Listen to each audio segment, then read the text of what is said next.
seems. We're in the pit lane and just running out of the Mercedes garage, Lewis Hamilton, the winner of the British Grand Prix, with his race-winning trophy in hand, is climbing to the top of the fencing. And just listen to that crowd absolutely roaring. They are loving every minute of it. A hard-earned win for Lewis Hamilton. Sam Bird is with me. He's taking the whole trophy over the fence, Sam. How cool is this? Listen to the roar.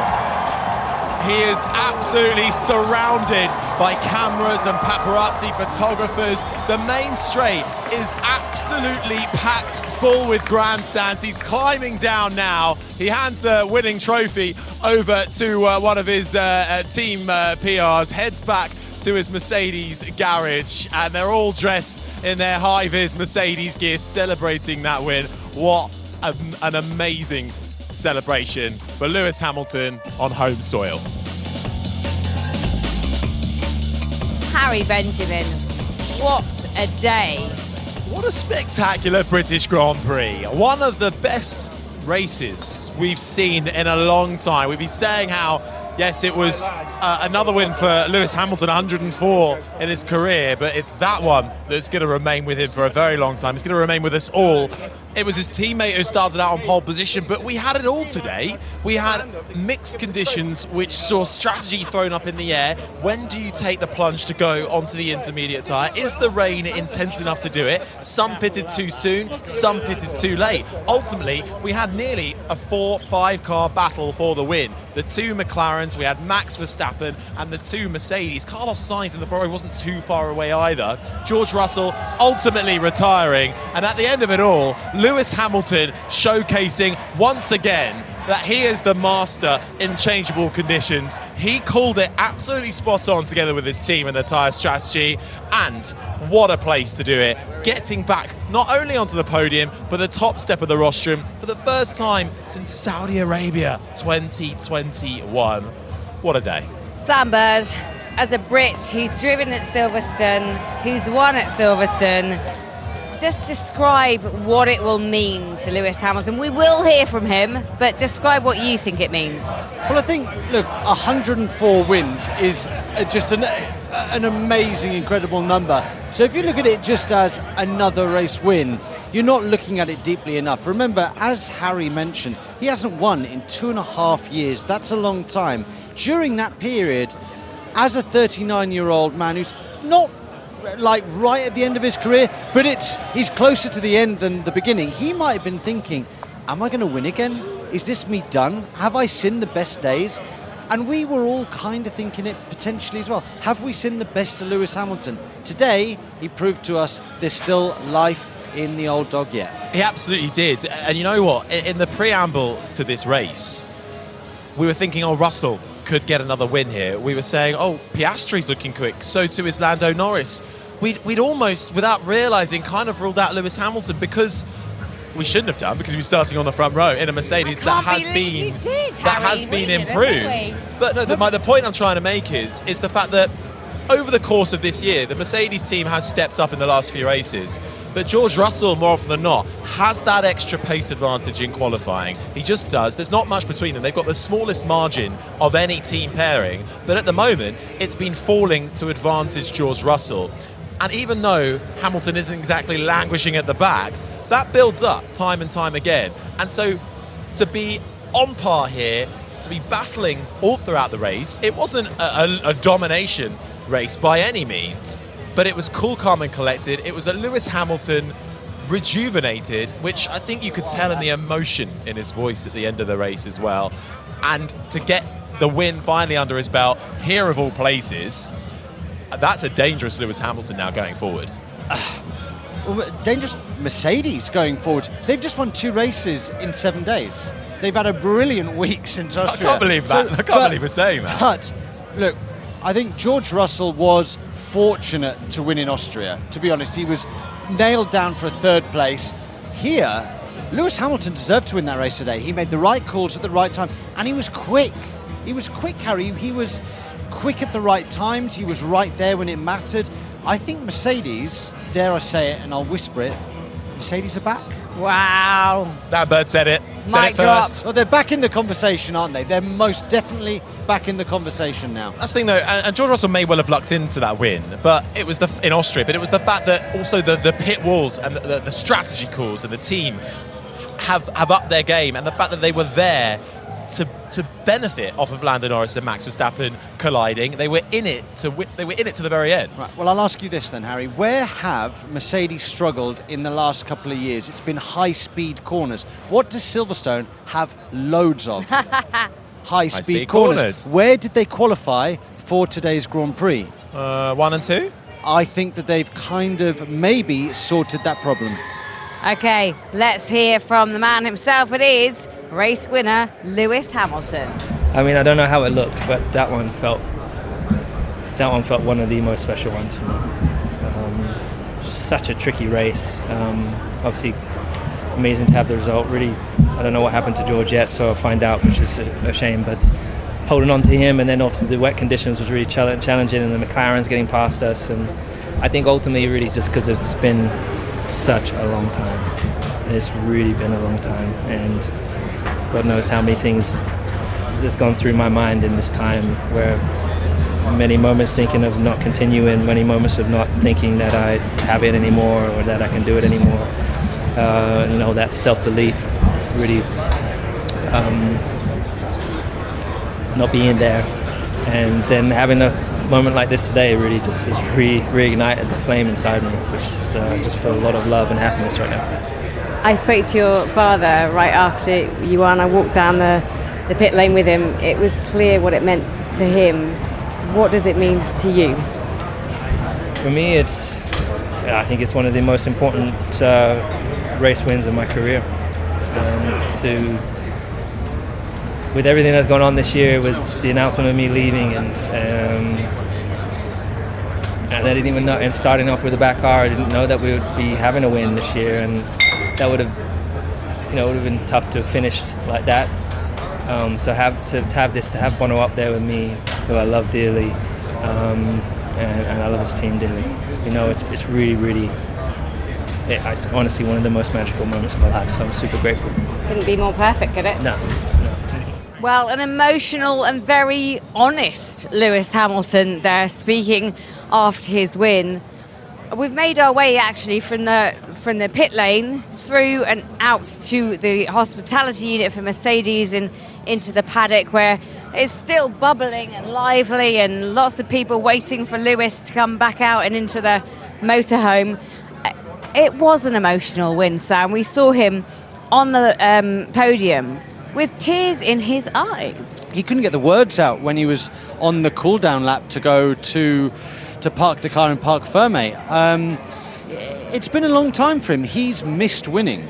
And as I said, I think those thoughts were going through his head. Am I good enough still? Can I win ever again? This is his final year with Mercedes. He would have loved to have gone out with a bang, and it looked like it was going to go out with a little bit of a whimper. But guess what? It looks like it's going to go out with a bang. He's won his 9th British Grand Prix. Phenomenal. And I couldn't be more thrilled while I'm stood here in Papaya.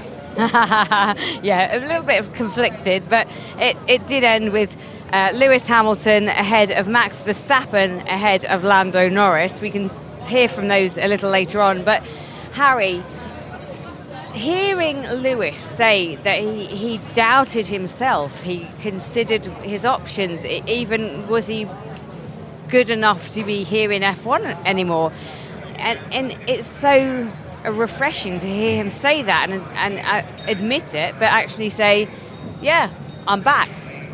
It's heartening in a way to hear that, because the fact that Hamilton,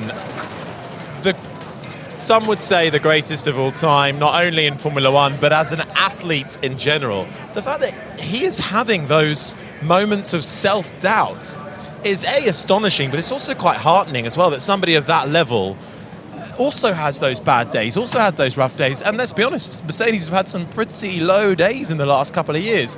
But if there's ever an example of sticking with it and powering through and finding it again, rediscovering yourself as Bradley Lord, the head of communications for Mercedes, gives former reserve driver Sam Bird a hug. I think it's brilliant that he's able to say those things in the first place. And you know what? You've got to be in it till the very end. You're never down and out in this sport. And Lewis Hamilton has proven that today. And you know what? That will have the fans so excited, not just because it's lifted the trophy at Silverstone, not just because it's back to winning ways, but the little nugget of the fact that he is going to Ferrari. Maybe he could do something special there. Maybe there's still a world champion. Or is he now regretting going to Ferrari? Or on the flip side, Mercedes are resurgent. Mercedes have found a load of pace. He's just finished 35 seconds ahead of the nearest prancing horse. So maybe he sat there thinking, I may have won the British Grand Prix. Can he with backtrack? Mercedes. Can he backtrack? No, he can't. No, and I think it's a great move for him. And we don't know where Adrian Newey is going to be in 18 months' time. But boy, what a day today was! Really was. We had Lewis Hamilton in tears. We had his engineer Peter Bonington, who we hear so many times on the team radio. He was in tears. There's a few of the team members who have had a little cry. Mercedes are back, it seems. Sam Bird said it. Yep, and so it must be. They were there on pace and on merit this weekend. They were. High-speed corners have been their Achilles heel. Silverstone's all about high speed, stability, and change of direction. They qualified first and second. They have every right to be in the discussion. In a purely dry race, would it have been the same outcome? Well, hang on, wasn't qualifying dry? It was fully dry, and it was mano a mano, best man wins, fastest car on pole, and they locked out the front row. Okay, do they have the degradation? Do they have good tyre life compared to McLaren and Red Bull? Maybe not yet, but they're getting there. At least they're in the conversation. As I said, Harry, they've won 2 races in 7 days. I know, Sam. I know. It's exciting. Formula One is really exciting right now. You've got, last year, it was kind of, dare I say it, a little bit flat. Because one guy, yes, predictable. This year now, you've got a lot of different cars that can potentially be on podiums and win races. 6 different race winners now this year. And who would have thought that at the beginning of the season? We pretty much wrote it off and said, oh, well, Max Verstappen, could he win every single race in a 24-race calendar? Well, I tell you what, the game is back on for sure. And in front of his home fans, the fans out there were extraordinary all weekend, almost 500,000 fans at Silverstone. And we've got Wimbledon, we've got the Euros, we've got the Olympics in the future. I mean, the passion for sport at the moment, and this feeds into that directly. Absolutely. I mean, sport is such a wonderful thing for people to either be involved in or to watch, whether that be live or at home on your television. Embrace it, because we're going through such a golden era of sport right now. Right, pack up is on. Obviously, you can hear lots of tyres getting moved in the background as people start to pack away and get ready for the next round in 2 weeks' time. So we've got a little bit of a break before that. And I think Max Verstappen would be quite happy to walk away from this paddock, a second place for him. Yeah, absolutely. And he didn't have the pace all throughout the race today, did Max Verstappen. And we were watching the lap times in the early part of the race, and he was falling backwards. Verstappen was going backwards. But it was all... Well, they had the hard tyre on at the end, and that seemed to go better and be the better choice for Verstappen in that point of time. And he was catching him a few more laps. I know we've said that a few times, and Verstappen would have been on the back of Hamilton. But I think it was a good recovery from Verstappen and Red Bull today. And again, even though we talk about how great these individual races are, once again, it's Verstappen banking another haul of points and extending that championship. Yeah, let's listen to him. Yeah, difficult, of course. I mean, especially with that rain. But looking at the pure performance, we're also really too slow. I mean, in that first stint, I had no chance. Already within 2-3 laps, I could see that they were just pulling away from me. And yeah, I was just trying to hang in there. But then also the McLarens passed me. I just didn't have the pace. Struggling a lot with the deck of the tires. And then with the wet calls, I think we did as a team also, we made all the right calls, like pitting from slick to inter, back from inter to slick, putting the right tire on as well to the end. So at one point I was thinking that we're going to be P5, in the race, even P6. And then to be P2 at the end because of all the right calls that we made, is very positive. But overall, of course, it was a very poor race for us. It's funny, isn't it? You have a poor race and you finish second. Most people have a poor race and don't finish on the podium. Yeah, but you have to also look at the whole race. And we did everything right, but we were still too slow. And some people, of course, around us did make the wrong calls. And that's why we jumped ahead of them. Are you surprised how we're halfway through the season now? It seems like it must be almost there, but not. Are you surprised at how Mercedes have been able to come back and McLaren have been able to come back? We wrote the season off at the beginning. We thought it was just going to be you dominating every race. Yeah, they clearly have done a better job than us. Bit of work to do for us, that's for sure. So, funnily enough, Max Verstappen actually seeming a bit flat.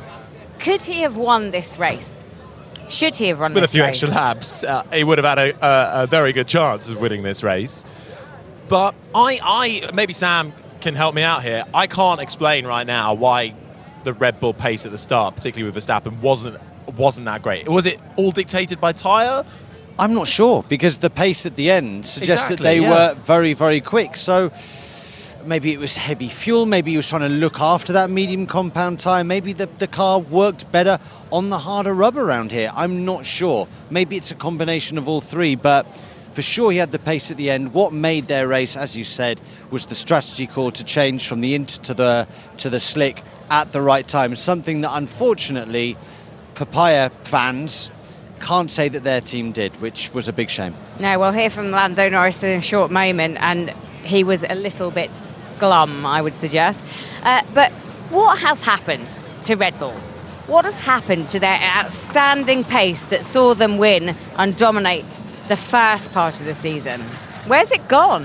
Well, I think naturally, with the regulations being stable for a couple of years, there's been a natural compression of team performance up and down the grid. Yeah, but it didn't happen last year. What, in terms of... Well, yeah, but so another year goes by and the other teams start to get up to pace with where Red Bull were, because Red Bull absolutely nailed these regulations as soon as they came in. But now the other teams are starting to catch up. We're getting that convergence. But I also wonder, remember, Red Bull are operating under... They have been operating under a penalty for exceeding the cost cap a couple of years ago, which the penalty ended up limiting their aerodynamic wind tunnel time. And I wonder if this is a consequence of that. I think it's a combination of many, many factors, actually, that we've all spoken about that haven't fully mentioned today. There's the cost cap thing that you've just said, Harry. There's the fact that they absolutely obliterated everybody last year. That's even less wind tunnel time as well. There was the issue with Christian Horner. That was a problem. There's been disturbances within the team.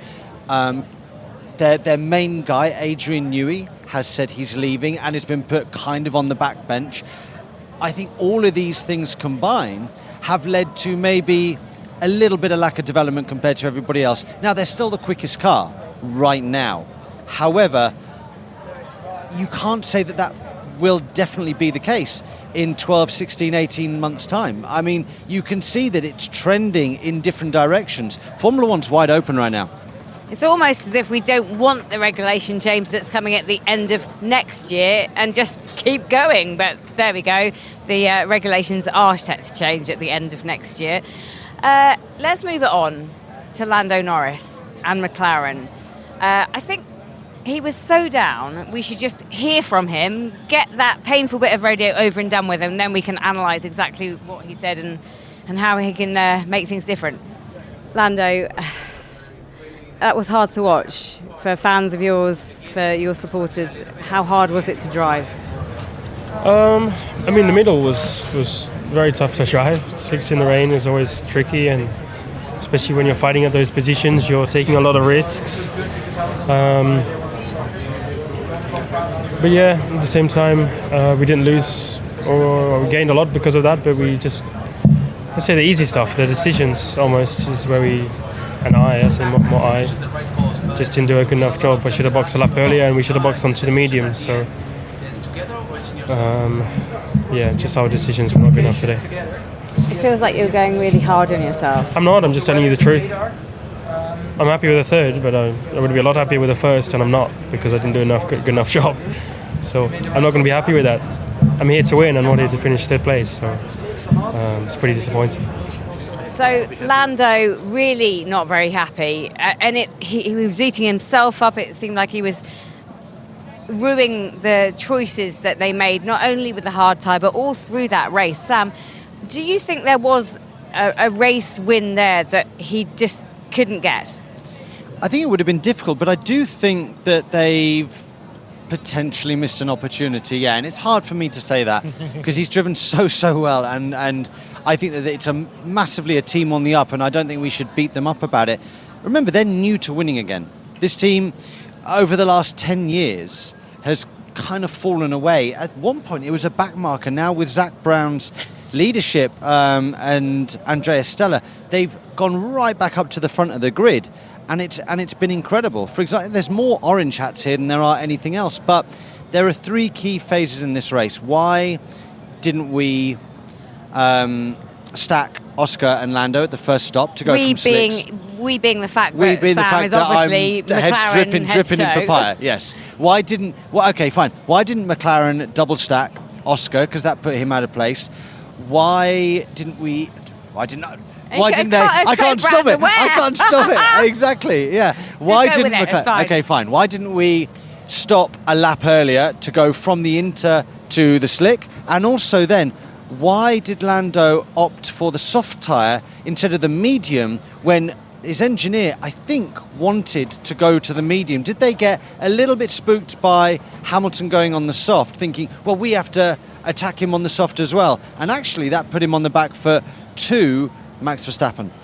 Yeah, and you could hear that Lando was aware of all of those issues, and if all of those issues had been dealt with differently, he could well have won this race. And it could, well, even just one of them. If one of those things had been slightly different, I think he had an opportunity. But the key one really was that second stop, the one to go from the inter to the slick. It was 1 lap too late. It was just 1 lap too late. It must be so galling to hear your own national anthem being on the podium and thinking, that could and maybe should have been me. It must have been difficult for him. Yeah, but look, could have, should have. Lando's racking up the podiums at an alarming rate, which is fantastic for his career. Also, I think Lando's got so many more opportunities to win this race. He's got so many more. Okay, he's disappointed that he hasn't won it this year, but he wants to win it right now, and I get that, and he's frustrated, but he's got another 15-year career in this championship. He could go on and win so many of them. And this isn't like this race today wasn't like Spain, wasn't like a Canada, wasn't like an Austria where Lando Norris should have won. This race, there were genuine multiple contenders, and at the end of the day, it was Lewis Hamilton and Mercedes who made the best calls. And that's Formula One. You've got to be fast on the track, but you've got to be making the right calls at the right time off the track, and together they combine and you win the race. And that didn't happen today for McLaren. No, but if we stop beating McLaren up just for a second, remember, they've actually, again, because they've had a third and a fourth, closed in just a little bit to Red Bull in the Constructors' Championship. So all is not lost. Remember, that's the more likely championship that McLaren can win this year. I think Max Verstappen's out too far, but closing in on the Constructors, that's a good sign. 84 points is the gap now between Verstappen and Norris. It's grown this weekend almost unfathomably because Verstappen wasn't happy with his performance and where they ended up and all that, but he has extended that lead. We're bang out of time. The clouds are looming over us again, and security will probably move us on. You're going to have to go back to McLaren and probably debrief. So just pick out one thing that stood out for you this today for the race, or one thing that's not related to McLaren. It's not, right, come on. Look, I love this sport. I worked with Lewis, and taught him everything he is he knows. A bit of a hero. I've got to say, I'm a little bit of a fanboy. He is a bit of a hero. I'm not afraid to say that. I'm so happy he won. I'm so happy he won. I'm still buzzing. I'm still buzzing. Hugely emotional. I have to agree. I just love the fact that race went by in the blink of an eye. Before we knew it, we were halfway through the race and we still had no idea who was going to end up on top. And that is Formula One at its finest. So, my question, you've seen a lot of Grand Prix in your life. You've been to Silverstone quite a lot of times. Was this the best British Grand Prix that you can remember?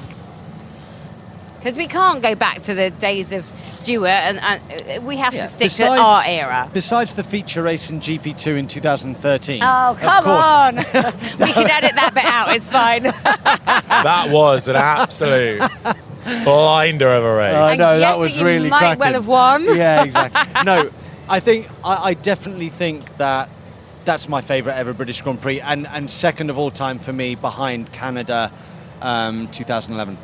And I think I agree. I think the end a few years ago where Lewis Hamilton won the race on 3 wheels was probably quite good, but we were speaking about that earlier. The race as a whole wasn't that exciting until the end. This race had it from start to finish. Best British Grand Prix there's ever been. I'm going to say that. There we go. He said it. He went bold, but what an event it's been. It's right up there. I agree. Canada 2011 will always be a little bit special, but that was Jenson Button win. It was too long by a long way. But this had it all. It's just a shame George Russell didn't complete a British podium with all 3 of them up there. That would have been the icing, the cherry on top of the icing on top of the cake. But yeah, that was a special Grand Prix and I loved it. I kind of want to do a mic drop moment, but I actually have to thank everyone. Oh, and one thing I haven't done, and we'll all say our answer on the count of 3. Driver of the day. 1, 2, 3. Hamilton. Oh. Sorry. You just can't get the staff these days. Right, my thanks to Harry Benjamin, to Sam Bird. That's all for now. Join us in 2 weeks' time when we get the next races underway. It's not the summer break quite yet, and it's not summer yet. This has been an IMG production for BBC Radio 5 Live.